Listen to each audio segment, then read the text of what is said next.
Fala, concurseiro, se você não me conhece, meu nome é Samuel Luiz, esse é o Legislação. Estamos aqui para mais uma aula de exercícios aí de Direito Processual Civil, aula 5 de exercícios. O que veremos na aula de hoje? Exercícios sobre elementos da ação, bastante importante aí para fundamentar a base, o alicerce aí do seu entendimento sobre essa matéria. Então, bastante importante praticarmos aí para ver se assimilamos a matéria. Então, vai assinando o canal, ativando as notificações, deixando o seu like para o YouTube entender que esse conteúdo é relevante e ajude outras pessoas. Então, sem mais enrolação, bora pro vídeo.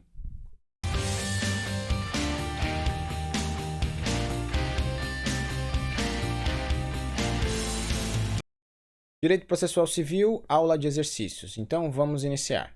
2018, FGV, TJ Santa Catarina, Oficial da Infância e Juventude.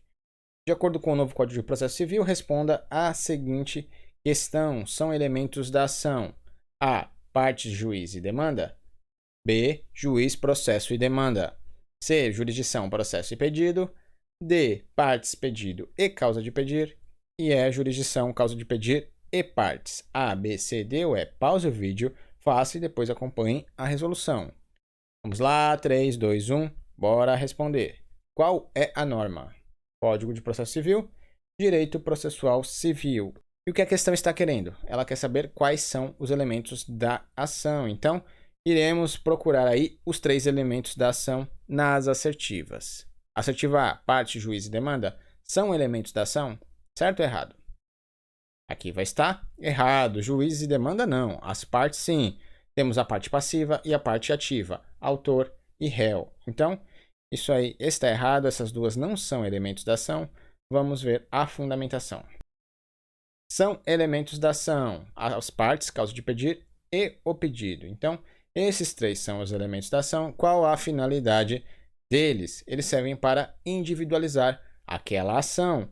Vai evitar que decisões contraditórias sobre o mesmo fato ocorram lá no Poder Judiciário. Por quê?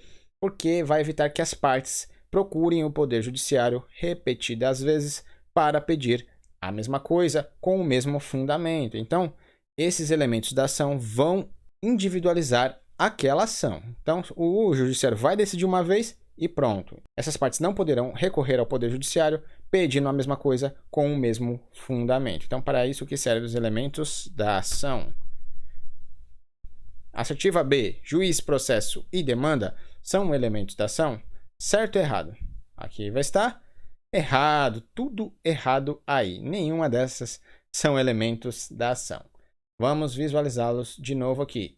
Elementos da ação, partes, causa de pedir e pedido, para identificar a ação. Vai evitar que o judiciário perca tempo aí respondendo coisa que já foi resolvida. Vamos prosseguir. Jurisdição, processo e pedido, essa é a assertiva 6, são elementos da ação? Certo ou errado? Aqui vai estar errado novamente, apenas o pedido é elemento da ação. Jurisdição e processo não. Vamos ver o quadro da fundamentação. Tá aí? Elementos da ação, partes, processo e causa de pedir. Mais uma vez estamos vendo os elementos da ação que vão individualizar aquela lide. D. Partes, pedido e causa de pedir são elementos da ação? Certo ou errado? Aqui vai estar correto. Exatamente esse o conceito que vimos até agora, né? São elementos da ação, as partes, causa de pedir e o pedido. Eles vão identificar, individualizar aquela ação, aquelas partes. Não vão poder ir até o Poder Judiciário para pedir a mesma coisa novamente. Por quê? Porque aquilo já foi resolvido. Então, esses são os 3 elementos da ação. Partes. As partes são autor e réu. Autor a parte ativa e réu a parte passiva, né? Pode haver uma singularidade de partes, quando apenas há uma pessoa em cada um dos polos, ou uma pluralidade de partes. Aí teremos um litisconsórcio.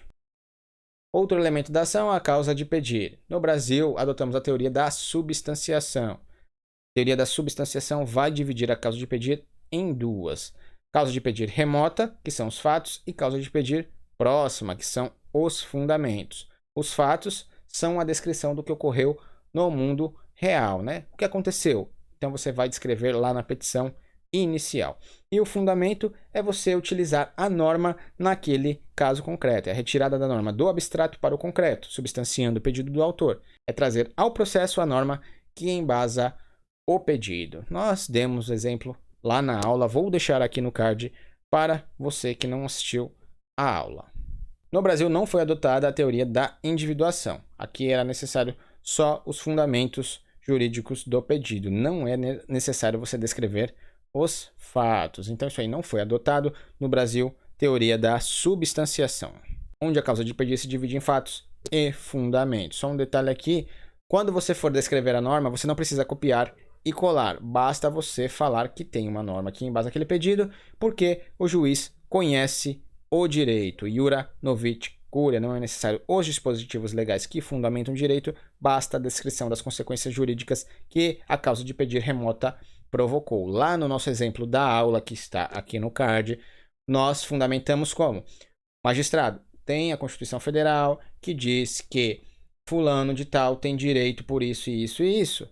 Então, o juiz, como conhece a Constituição, ele automaticamente vai ligar os pontos. Então, iura novit curia, o juiz conhece o direito, basta você descrever as consequências jurídicas que a causa de pedido remota provocou. Último elemento da ação, o pedido. Pedido é o objeto da ação, é a pretensão do autor, é aquilo que ele almeja, aquilo que ele quer que o poder judiciário decida, né? Então, ele se divide em dois aí, pedido imediato e pedido imediato. Pedido imediato é o primeiro, né? É a pretensão dirigida ao próprio Estado juiz, que vai o retirar da inércia para que ele decida aquele caso. É a providência que eu quero que o Poder Judiciário dê, né? Naquele caso concreto. Exemplo, eu quero que o Poder Judiciário condene a outra parte. Então, a condenação é um exemplo de pedido imediato. É aquilo que eu quero que o Estado juiz faça, né? No primeiro momento. E pedido mediato é o objeto propriamente dito da ação. É o desejo de submissão do réu sobre o bem jurídico pretendido. É o que eu quero do réu. Então, como no primeiro momento eu queria a condenação do réu, queria que o juiz condenasse o réu, num segundo momento eu quero que ele condene o réu a alguma coisa. Então, eu quero que ele condene o réu a pagar uma indenização.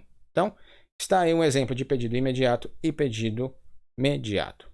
Esses aí são os três elementos da ação. As partes, causa de pedir e o pedido.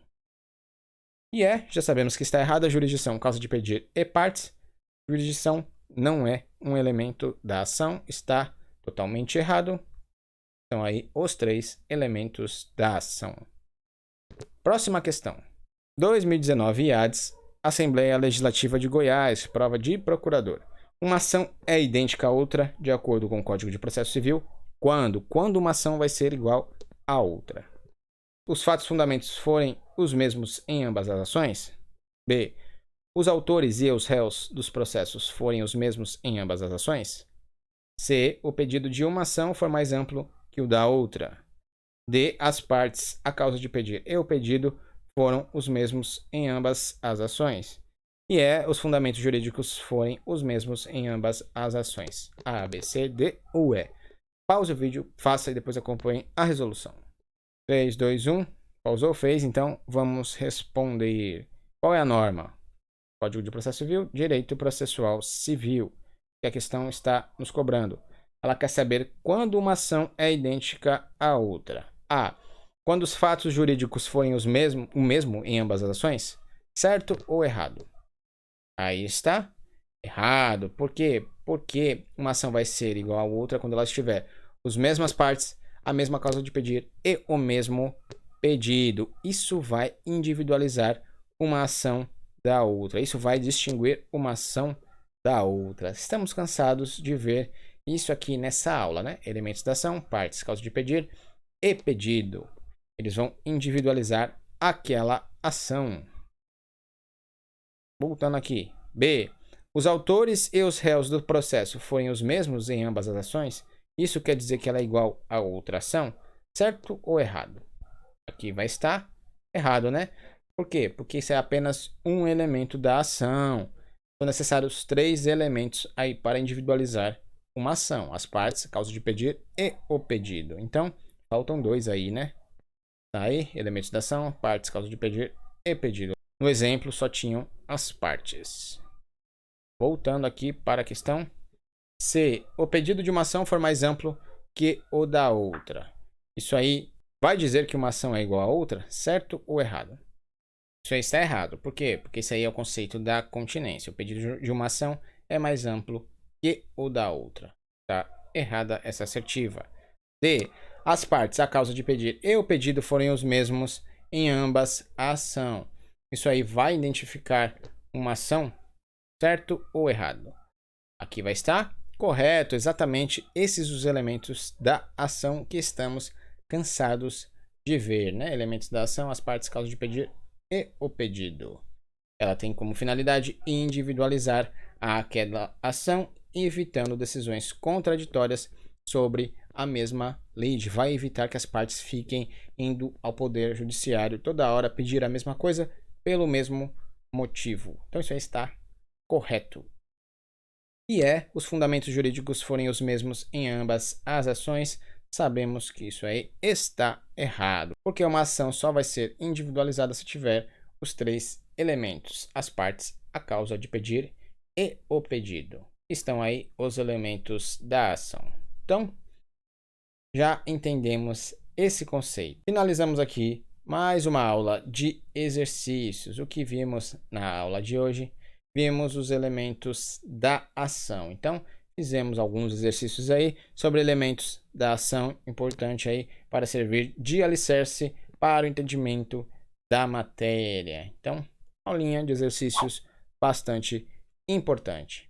Se você gostou da aula, se ela foi útil para você de alguma forma, assine o canal, ative as notificações, deixe o seu like, coloque algo nos comentários, dúvidas, sugestões ou informações. Mais dicas e informações no Instagram, @legislação. Eu fico por aqui. Até a nossa próxima aula. Meu nome é Samuel Luiz e você está no Legislação.